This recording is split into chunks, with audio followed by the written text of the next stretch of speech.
जी बिस्मिल्लाहिर्रहमानिर्रहीम। अस्सलाम वालेकुम students, welcome to Aspire online classes और मैं हूं आपका बायोलॉजी टीचर मोहम्मद रहील साबर।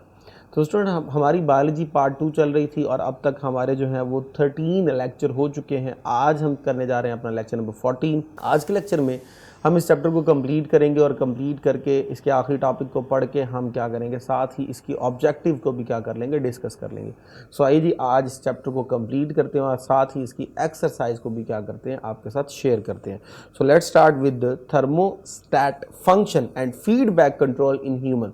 तो हमारी बॉडी में जो टेम्परेचर को बैलेंस करने का, टेम्परेचर को मेंटेन करने का मैकेनिज्म है, हमने उसे कहा था थर्मो रेगुलेशन। और थर्मो रेगुलेशन जो है वो पार्ट है होम्योस्टेसिस का। तो होम्योस्टेसिस हम सब ने कहा था with the help of feedback mechanism क्या की जाती है, कंट्रोल की जाती है।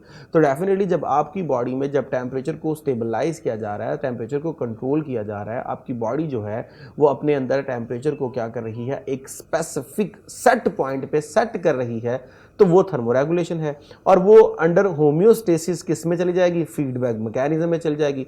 तो हमारी बॉडी में टेम्परेचर को कंट्रोल करने के लिए किस तरह फीडबैक मैकेनिज्म जो है वो इन्वॉल्व होता है, आइए जी वो देखते हैं। सो बॉडी टेम्परेचर रेगुलेशन जो है वो बेस करती है किसके ऊपर, होम्योस्टेटिक सिस्टम के ऊपर। तो डेफिनेटली होम्योस्टेसिस के अंदर हमने पढ़ा था दो मेन पार्ट थे, एक था ऑस्मो रेगुलेशन और एक था थर्मो रेगुलेशन। और ऑस्मो रेगुलेशन के अंदर आपने पढ़ा था एक्सक्रीशन। सो अब हम थर्मोरेगुलेशन की अगर हम बात करें तो वो पार्ट है किसका, होम्योस्टेसिस का।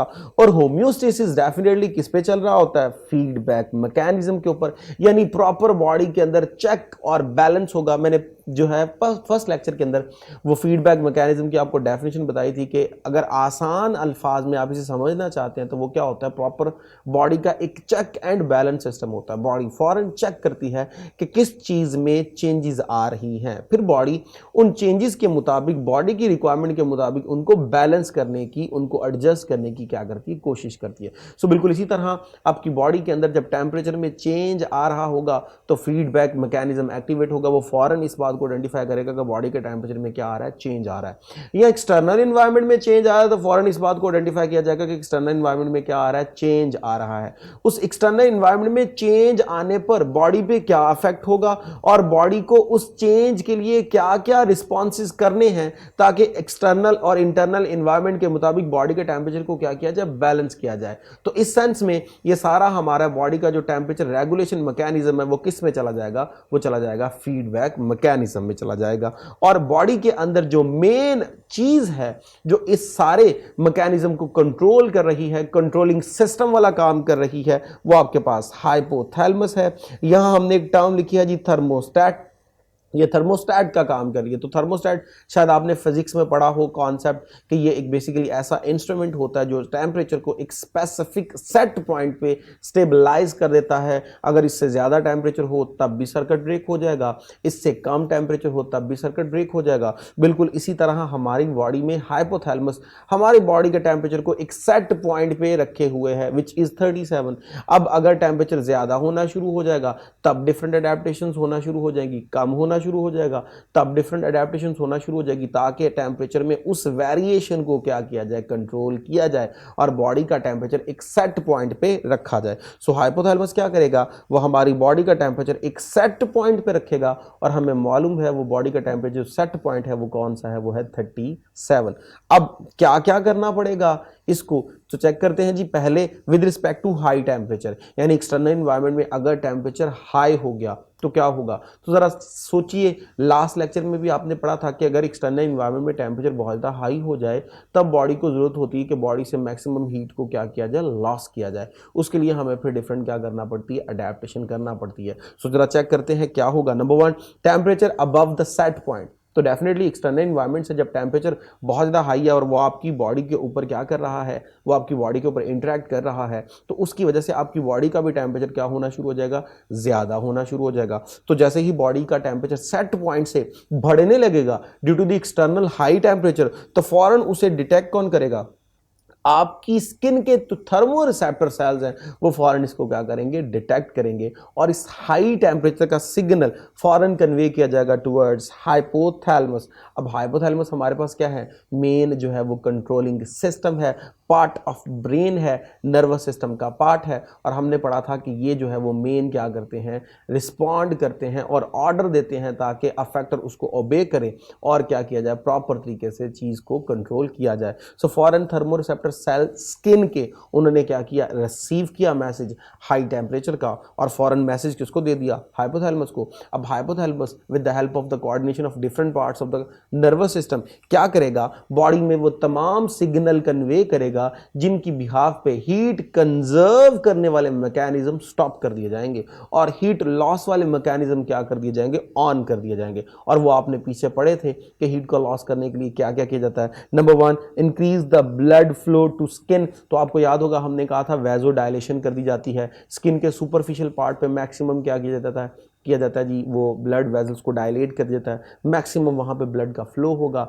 मैक्सिमम ब्लड फ्लो होगा तो उसमें मैक्सिमम हीट जाएगी, जब मैक्सिमम हीट जाएगी तो मैक्सिमम वहाँ से क्या होगी, हीट लॉस होगी। तो क्या किया, ब्लड के स्किन की तरफ फ्लो को इंक्रीज कर दिया गया, कॉज स्वेट ग्लैंड एक्टिवेशन। अब जब वो स्किन की तरफ गया, मैक्सिमम ब्लड मैक्सिमम हीट लेके गया, तो वो जाके करेगा क्या, वो स्वेट ग्लैंड को एक्टिवेट करेगा। अब जब स्वेट ग्लैंड एक्टिवेट होंगे तो बॉडी से स्वेटिंग होना शुरू होगी, स्वेटिंग होना शुरू होगी तो बॉडी को क्या मिलना शुरू हो जाएगा, कूलिंग अफेक्ट, यानी कि एक ठंडक जो है वो रिसीव होना शुरू हो जाती है, कूलिंग अफेक्ट बॉडी को रिसीव होता है और बॉडी से हीट प्रॉपर मैनर में क्या हो रही है, रिलीज हो रही है। और इसी को अगर आप उलट कर लीजिए, मैं कहता हूँ जी एक्सटर्नल इन्वायरमेंट में टेम्परेचर था बहुत ज़्यादा लो, तो अगर टेम्परेचर बहुत ज़्यादा लो था तो अब ज़रा खुद ही ज़रा बॉडी के अंदर प्लानिंग कर लीजिए।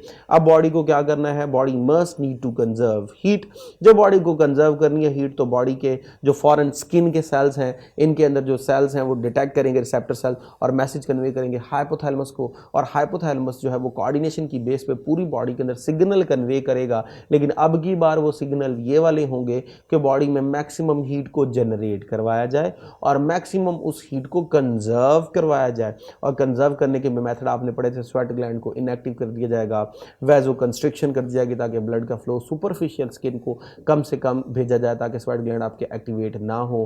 फिर आपने पढ़ा था बॉडी में जो है वो फैटी लेयर डेवलप कर दी जाएगी। तो ये सारे मैकेनिज्म जो है वो क्या कर दिए जाएंगे, ऑन कर दिए जाएंगे ताकि बॉडी में हीट पैदा की जाए और बॉडी में हीट कंजर्व की जाए। सो इन कूल टेम्परेचर में क्या होगा, कूल रिसेप्टर जो है वो फॉरेन मैसेज कन्वे करेंगे स्किन के टुवर्ड्स हाइपोथैलेमस, और हाइपोथैलेमस जो है वो क्या करेगा जी, सारी इनहिबिशन करेगा उन मैकेनिज्म्स की जिनमें हीट को क्या करना है, लॉस करने से बचाना है। यानी हीट को लॉस करने वाले सारे मैकेनिज्म क्या कर दिए जाएंगे, स्विच ऑफ कर दिए जाएंगे। उसमें क्या होगा, activate the heat conservation mechanism, जिसकी बिहाफ पे constriction of the superficial blood vessels, तो जो सुपरफिशियल ब्लड वेजल्स हैं उनकी वैजो कंस्ट्रिक्शन कर दी जाएगी ताकि ब्लड फ्लो ना हो, हीट ना जाए और हीट का लॉस ना हो। साथ ही साथ शिवरिंग मैकेनिज्म और नॉन शिवरिंग मैकेनिज्म ऑन कर दी जाएंगे।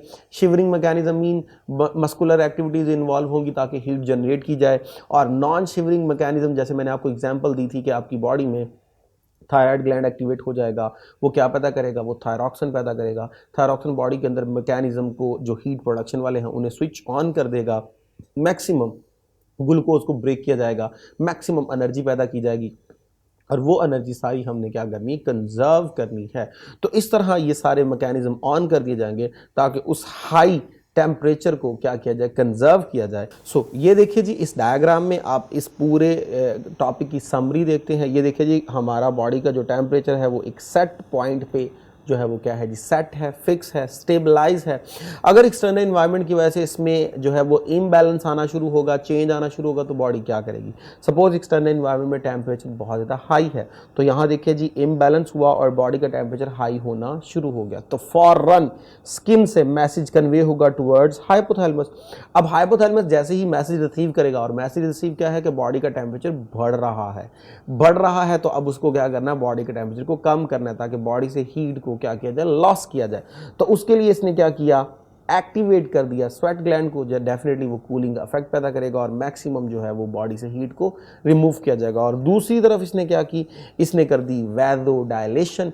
वैसोडायलेशन मीन मैक्सिमम क्या किया जाएगा, ब्लड वेसल्स को डायलेट किया जाएगा, ब्लड का फ्लो होगा, मैक्सिमम हीट जाएगी, वो एक्टिवेट करेगी स्वेट ग्लैंड को। तो इन दोनों मैकेनिज्म से मैक्सिमम हीट बॉडी से क्या करवाई जाएगी, रिमूव की जाएगी और बॉडी जो है वो दोबारा अपने सेट पॉइंट पे अपना टेम्परेचर ले आएगी with the coordination of hypothalamus. लेकिन अगर टेम्परेचर जो है वो एक्सटर्नल एनवायरनमेंट में लो होने की वजह से ड्रॉप हो रहा है बॉडी का टेम्परेचर, तो फौरन स्किन के रिसेप्टर सेल्स मैसेज देंगे किसको, हाइपोथैलेमस को।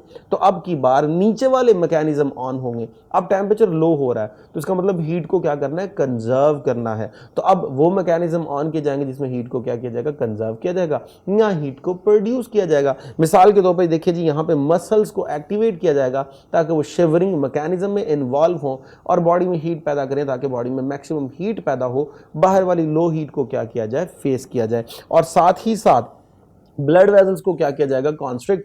तो सुपरफिशियल जो ब्लड वेसल्स हैं उनमें वैजो कंस्ट्रिक्शन कर दी जाएगी। जब कंस्ट्रिक्शन कर दी जाएगी तो वहां ब्लड की सप्लाई को रोक दिया जाएगा, ब्लड नहीं जाएगा, हीट नहीं जाएगी, हीट लॉस नहीं होगी, हीट कंजर्व होगी। तो उसकी बिहाफ पे दोबारा बॉडी अपने सेट पॉइंट पे आ जाएगी with the help of hypothalamus bye adopting different strategies. तो ये जो था वो एक छोटा सा स्केच था, एक समरी थी जिस पे आपको समझ आना शुरू हो गई कि किस तरह जो है वो फीडबैक मैकेनिज्म पे हमारा थर्मोरेगुलेशन चल रहा है। और एक चीज़ और याद रखिएगा, और ये बड़ा इंपॉर्टेंट ऑब्जेक्टिव का पॉइंट है कि थर्मोरेगुलेशन जो हमारी बॉडी में हो रही होती है वो नेगेटिव फीडबैक मैकेनिज्म है कि जब एक्सटर्नल एनवायरनमेंट में हाई टेम्परेचर है तो आपकी बॉडी अपना टेम्परेचर लो करना चाहती है, और जब एक्सटर्नल एनवायरनमेंट में टेम्परेचर लो है तब हमारी बॉडी हाई टेम्परेचर करना चाहती है। तो ये हमारा दोनों एक इनवर्स रिलेशन में जा रहा है। तो मैंने बताया था जब इनवर्स रिलेशन डेवलप हो जाए तो वो नेगेटिव फीडबैक मैकेनिज्म होता है। तो हमारी थर्मोरेगुलेशन जो है वो नेगेटिव फीडबैक मैकेनिज्म की एग्जाम्पल है। सो नेक्स्ट आइए जी बात करते हैं आखिरी टॉपिक की, which is pyrexia fever. Fever क्या होता है, increase in the body temperature. मैं बार बार बोल रहा था कि अगर बॉडी होम्योस्टेटिक स्टेट पे है, अगर बॉडी जो है वो नॉर्मल स्टेट पे है, तब आपकी बॉडी का नैरो रेंज फ्लक्चुएशन होगा। 37 जो है वो आपका टेम्परेचर क्या रहेगा, फिक्स रहेगा नैरो रेंज फ्लक्चुएशन के साथ। लेकिन अगर बॉडी अब नॉर्मल है, यानी डेविएशन इन होम्योस्टेसिस, उसे हम क्या बोलते हैं, फीवर बोलते हैं, अब नॉर्मल स्टेट बोलते हैं। तो अगर बॉडी का टेम्परेचर जो है वो क्या हो गया, ज्यादा हो गया, तब ज्यादा कितना हुआ, beyond the set point. Set point कितना है जी, 37, या फ्लक्चुएशन हो तो 36 और 38। अब ये सेट पॉइंट है। अगर इनसे क्या हो जाए जी, बॉडी का टेम्परेचर इनसे भी ज्यादा हो जाए तो उसे आप क्या बोलते हो, फीवर बोलते हो। अब वजह क्या है फीवर की, आप बॉडी को कोई वायरल इन्फेक्शन फेस करना पड़ गया या बैक्टीरियल इन्फेक्शन फेस करना पड़ गया, तो उससे क्या होगा, बॉडी में फॉरन ल्यूकोसाइट यानी वाइट ब्लड सेल्स की मिकदार ज़्यादा हो जाती है। अब ये जो ल्यूकोसाइट्स हैं ये, या जो पैथोजन बॉडी में आया है वो क्या करेगा, पायरोजिन केमिकल रिलीज करेगा, ये फौरन जाएगा थर्मोस्टेट के पास और उसके सेट पॉइंट को क्या कर देगा, डिस्टर्ब कर देगा, जिससे आपके बॉडी का टेम्परेचर राइज होना शुरू हो जाएगा। उसे हम क्या बोलते हैं, उसे हम फीवर बोलते हैं। जो केमिकल रिलीज होगा उसे पायरोजिन बोलते हैं, फीवर को ही हम पायरेक्सिया बोलते हैं। अब एक सेंस में फीवर हमारे लिए फ़ायदेमंद भी होता है। किस तरह फ़ायदेमंद है, देखिए ना, जब आपको फीवर होगा तो बॉडी को पता चल जाएगा we are going to face any kind of infection, कि बॉडी को कोई ना कोई इन्फेक्शन होने वाला है, कोई ना कोई अबनॉर्मलिटी होने वाली है, जब तो क्या हुआ, फीवर हुआ। दूसरा एक और बेनिफिट ये भी होता है कि बेशुमार ऐसे भी बैक्टीरिया होते हैं जो हमारे बॉडी के टेम्परेचर के मुताबिक अपने आप को स्टेबलाइज करके बैठ गए हैं।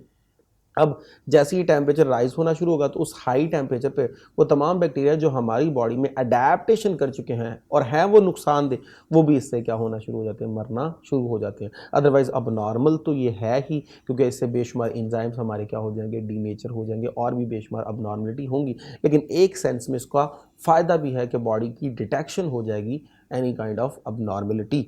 सो आइए स्टार्ट करते हैं इसके MCQs. The first one is the protection of internal environment from the harm of the fluctuation is. तो इंटरनल एनवायरनमेंट को प्रोटेक्ट करना है फ्रॉम एक्सटर्नल एनवायरनमेंट, तो ये ओवरऑल आएगा होम्योस्टेसिस में। The next one, the category of the plant that has adaptation of small and thick leaf to limit water loss. तो water का लॉस हमेशा उन्होंने करना है, लॉस होने से बचाना है उन्होंने जिनको पानी कम कर मिल रहा है। तो वो आपके पास क्या होते हैं, जीरो टेरिडोफाइट्स होते हैं, क्योंकि ये जो है वो खुश्की वाले हैं, इनको पानी बहुत कम मिलता है, तो इनके जो लीफ होते हैं वो छोटे होते हैं और होते भी थिक हैं ताकि वाटर के लॉस से बचाया जाए। Next, the environment where animal produce large volume of dilute urine. अब डाइल्यूट यूरिन बनाने का मतलब ये है कि उसमें पानी वो ज़्यादा दे रहा है और सॉल्ट कम दे रहा है। तो जब पानी ज़्यादा दे रहा है, सॉल्ट कम दे रहा है, तो इसका मतलब उसमें पानी ज़्यादा होगा। तो इन्वायरमेंट कौन सा होगा? हाइपोटोनिक इन्वायरमेंट होगा, ताकि अंदर से मैक्सिमम पानी को क्या किया जाए? जनरेट